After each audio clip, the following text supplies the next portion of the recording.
వందనాలండి. ఈరోజు ఫిబ్రవరి 16. గర్వం గురించి కొన్ని విషయాలు తెలుసుకుందాం. సామెతలు 16:18లో నాశనమునకు ముందు గర్వం నడుచును అని చెప్పబడింది. మరణకరమైన పాపాల్లో గర్వం మొదటిది. మిగిలిన పాపాల్లో అన్నిటికంటే ముందు హృదయపరంగా నైతికంగా ఈ పరిస్థితి నెలకొంటుంది. సామెతలు 16:5లో గర్వహృదయులందరూ యెహోవాకు హేయులు, నిశ్చయంగా వారు శిక్ష పొందుదురు అని చెప్పబడింది. ఆత్మగౌరవం కానీ న్యాయపరమైన వ్యక్తిగత హుందాతనం కానీ దేవుడు అసహించుకోవడం లేదు. కానీ మన నిజమైన యోగ్యతకు మించి అహంకారం, అనవసరమైన వ్యక్తిగత ప్రశంసలు ఆయనకు హేయం. ఈ గర్వము అన్ని రంగాల్లో ఉంటుంది. ఆధ్యాత్మికంగా, జ్ఞానపరంగా, ఇహలోకపరంగా, ధనం పరంగా అన్ని ఘనతలు, వీటన్నిటిలో భయంకరమైన ఆత్మీయ గర్వం. దీనివల్లనే సాతాను పరలోకం నుండి నరకానికి విసిరివేయబడ్డాడు. అక్కడే పాపం మొదటిగా లోకానికి వచ్చింది. అతని లాంటి ఆలోచన కలిగిన మరుక్షణమే పడిపోయే మార్గంలోకి వచ్చినట్టే. దేవుని కృప కాకుండా తన స్వంత నీతిపై విశ్వాసం ఉంచుటయే ఆధ్యాత్మిక గర్వం. ఇది దేవుని తీర్పుకు ప్రత్యేకించబడింది.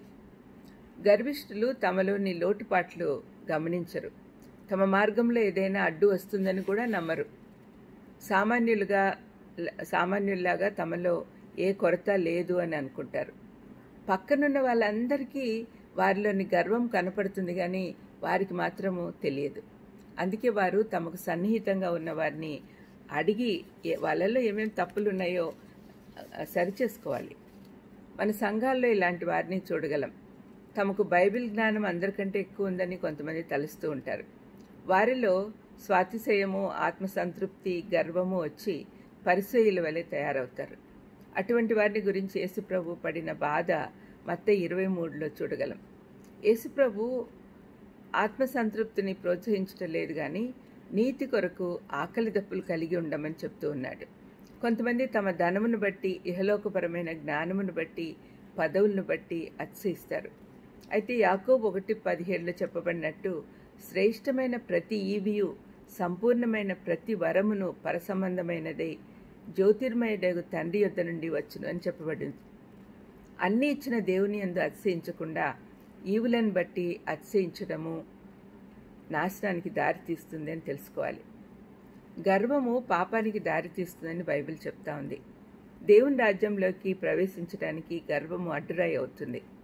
మన గర్వము మనలను గమ్యానికి చేరనివ్వదు. కాబట్టి మనం జాగ్రత్తగా ఉండాలి.